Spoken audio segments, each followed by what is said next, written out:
I can't see you all, but it's really good to be able to do this. I'm not sure how much you know about the Farming Together program, but it has enormous capacity to really kickstart rural Australia in so many different ways.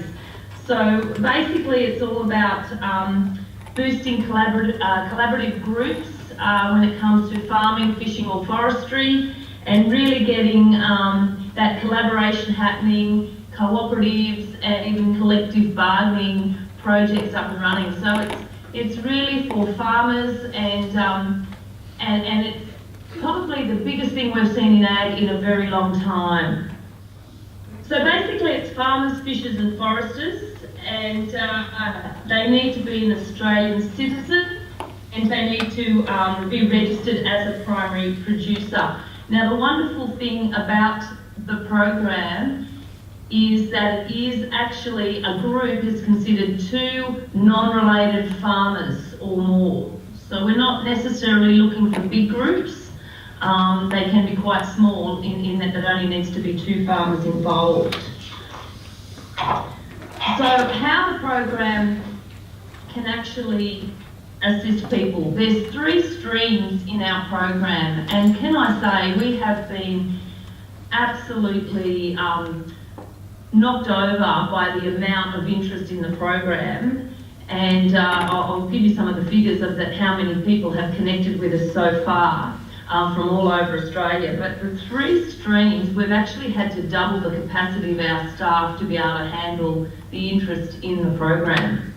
So our first stream is basically where you come into the program. There's a series of 12 questions. It takes approximately 20 minutes to answer those questions, and that connects you into our program. We can give you all the information at that point that you would need to progress your idea to another stage. So we've even had individual farmers connect with us at this level. And what we then attempt to do is to marry them up. We call it singles ready to mingle. And we marry them up with other farmers who have got similar ideas, or where we feel there could be a connection to their particular idea or their project. So that's our first stream. Can you just flip to the next slide there? Yeah, that's the one. So you can see where it says gain knowledge. That's where people come into the program, and they don't need to be a group at that point in time. Our next stream is our expert support stream. We have 200 consultants all over the country that have specific knowledge in certain areas. Now that could be supply chain management, it could be solicitors that have expertise in cooperative establishment, it could be exporting, could be manufacturing, streamlining, it could be logistics. But these people have been tested, tried and tested, and they continually are tested on their performance with our farmer groups. This particular stream is a non-competitive stream. So that basically means that any group of farmers, 2 non-related or more, can come into that stream, and we pay the best consultants we can find in the country to help them advance their project. So you don't go into a competitive pool, we just basically pay the consultant, they're contracted to us to do the job you need them to do. Now, of course, there are limits on the amounts.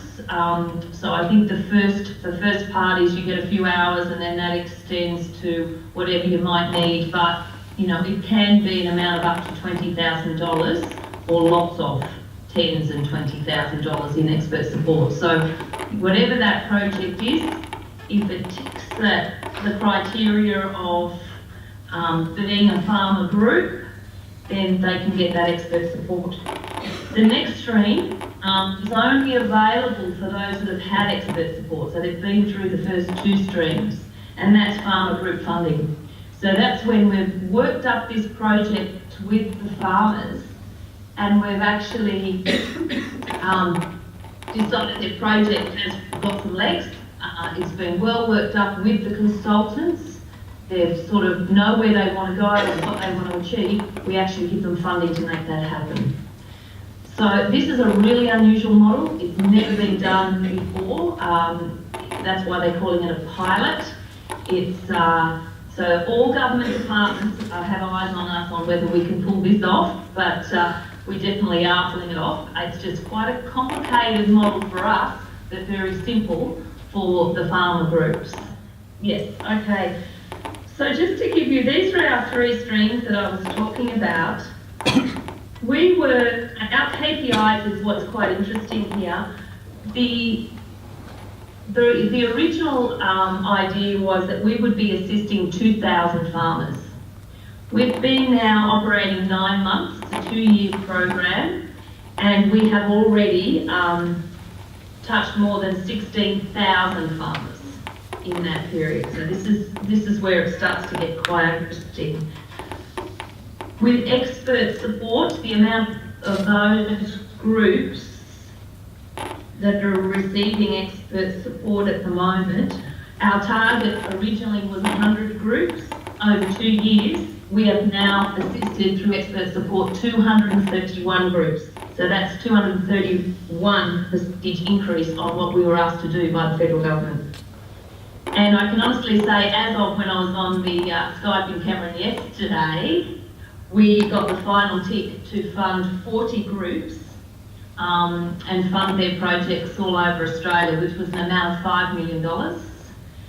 And our original KPI for that was to fund 15 groups over 2 years. And so we're 9 months in, and our first round, we've managed to get 40 of those groups funded. So that just gives you some idea of the quality of the projects that are coming to us from all over Australia. Okay, so now gets to the exciting part, and you guys, I've got to say, are the very first to hear about this. These are the sort of projects that we have funded, and can I say we've got these in every state of the country, and basically I don't think we've missed too many industries yet either. So these pictures are sort of just to, get you a bit excited about the types of projects. But I might just read them out.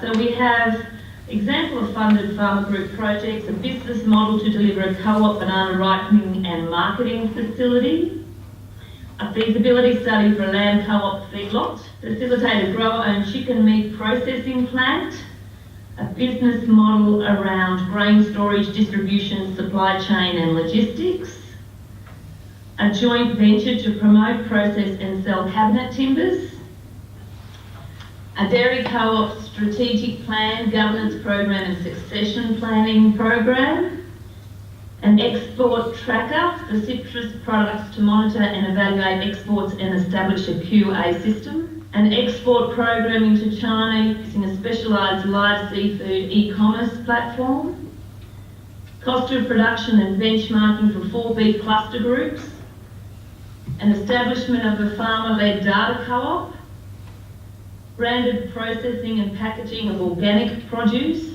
the establishment of streamlined freight services that reduces the handling of sensitive produce, and I believe that one's from your patch. Hopefully they've already been notified.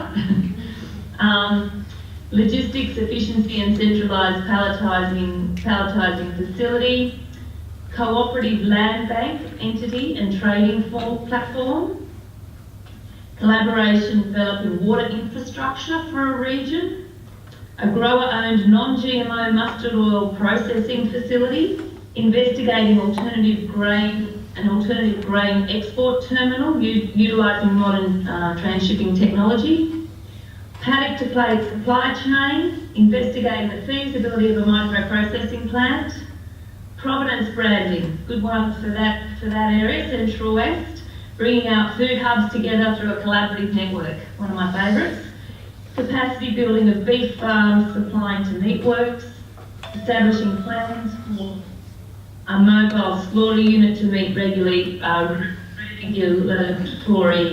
requirements, investigating different styles of chestnut packaging, that was inequality, developing an app for grain harvest, storage and logistic information, full value chain traceability and certification and digital agri platform for wool.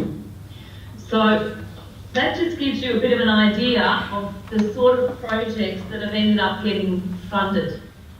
So yeah, so that's what it's all about. It is a completely different model than what we've seen before. The numbers are astounding, the projects are just awesome. I have had to fight very hard with federal government departments to shuffle money to be able to fund this many projects when they only intended to fund 15. So they sort of cringe when they see me coming through their door. But you know, we're talking about collaborating and cooperating to make things happen in rural Australia.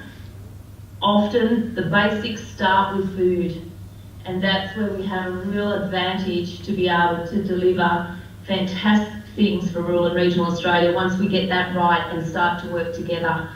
I guess it also means that no longer we can really establish this program to be an ongoing program. It gives farmers a voice against the big supermarkets and the overseas investors, the superannuation funds. It gives them a voice to be able to pull together and really have some capacity to move their industries forward.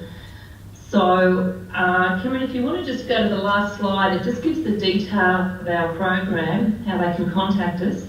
And look, I'd be happy to take questions or your Q&A or whatever at this point in time.